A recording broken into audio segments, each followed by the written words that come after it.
What's good with YouTube? You already know Big Flacco with the convict's perspective, and I'm gonna smash, dash, slide on through with a little bit of energy. Please hit the like, subscribe, comment, do all those things to help support this channel, and hit that bell notification for future fire content. As you can tell by the title and thumbnail, man, we'll be talking about Mexican Mafia member Topo de Florencia, who was on Megaens Law. First and foremost, I gotta say, when it comes to people who have convictions of heinous or hideous type crimes towards children, right?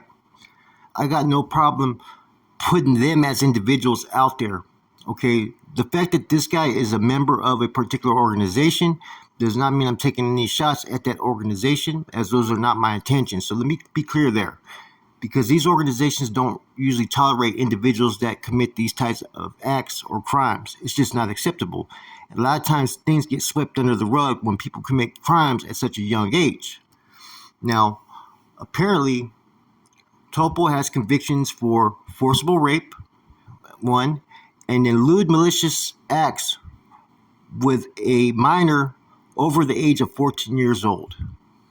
Now, he was convicted of these crimes when he was 22 years old, okay, and he served 5 years, a 5-year term on these cases right here. 1983 to 1988. Some people might say, okay, well, different time era, they were still recruiting people. I don't know. I don't know how those things worked during that time era.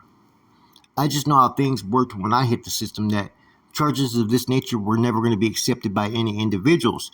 That there were certain individuals that may have cases like this, but never with a minor, though. That's the thing. You know, and he does have that conviction on his record. And you don't hear of anybody ever talking about these alleged charges against him.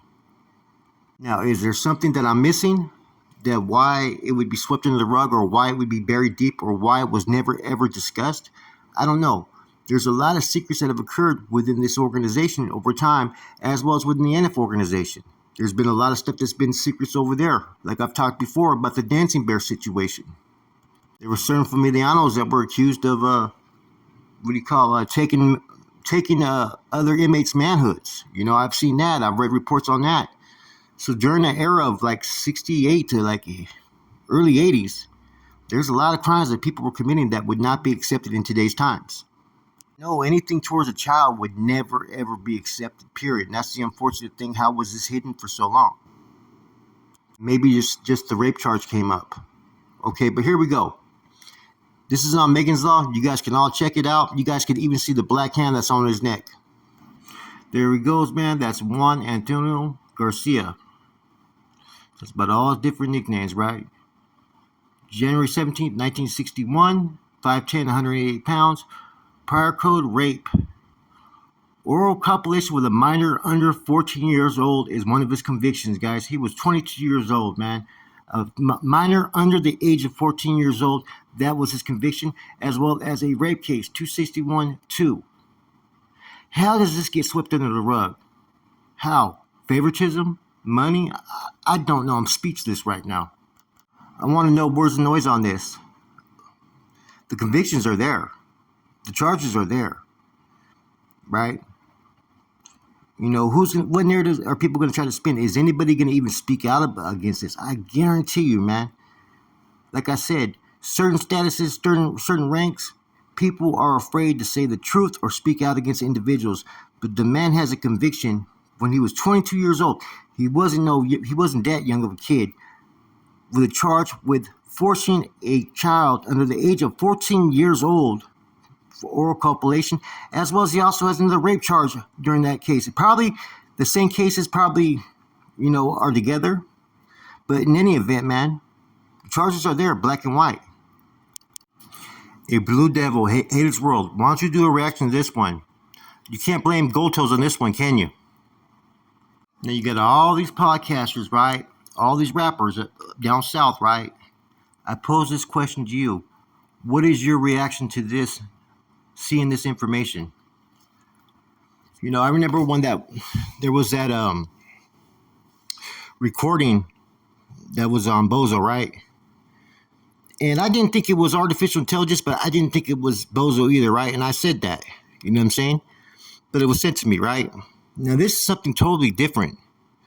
This is not something I can make up. This is something you yourself can go into Megaens Law, type in the name, and you'll see this gentleman, and you can see even the black hand on his neck. This is Topo from Florencia. Okay? One who's been a fucking pillar for the organization out there in the Florencia area for fucking years. One of the three kings, you know what I'm saying?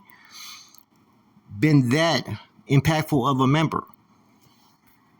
And to my knowledge, this is the first time that this has ever been brought forth on YouTube. Okay, it ain't nothing like that's speculation, assumptions, hearsay. These are convictions. These are charges. He has to register as a sex offender based upon these charges, and he has a high risk. And these ain't no little charges. These are serious charges. Now, some may say, well, that was way back then. It was a different time era. Well, we're in today's time era. What about the ones that come in with a similar charge just like his that are getting whacked, that are getting put on the lista?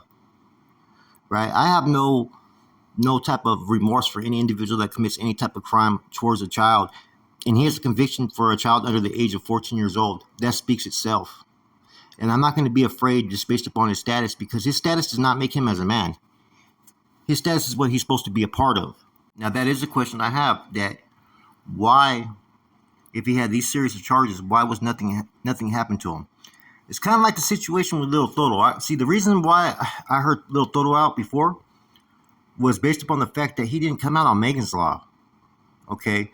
There must have been some type of red flag in his case to where he was not convicted of anything that would force him to be on Megaens Law. And see, if you're convicted of a sexual offense, you're on Megaens Law, period.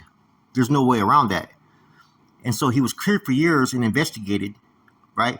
Is this a similar situation where he was in his 20s and the girl he thought was allegedly 18? Come on, she was under 14 years old. I don't see how you miss that. See, this could be a situation where there's more than one of them and they pull the train and all that, right? But still, 13 years old and you're in your 20s? That's a big no-no in any decade. I don't care what anybody says, okay? Now, if she was like maybe 16, and you may say, well, maybe they thought she was older, but the forcible rape, though, that says a whole lot about the situation. Now, bear in mind, back in those days, they used to do what you call gangbangs to get females in, right? Jumped in the hood and whatnot. That does not mean that's acceptable for men of that age to do that. I think with Boxer Enriquez, he got a lot of backslack once it was found out about him.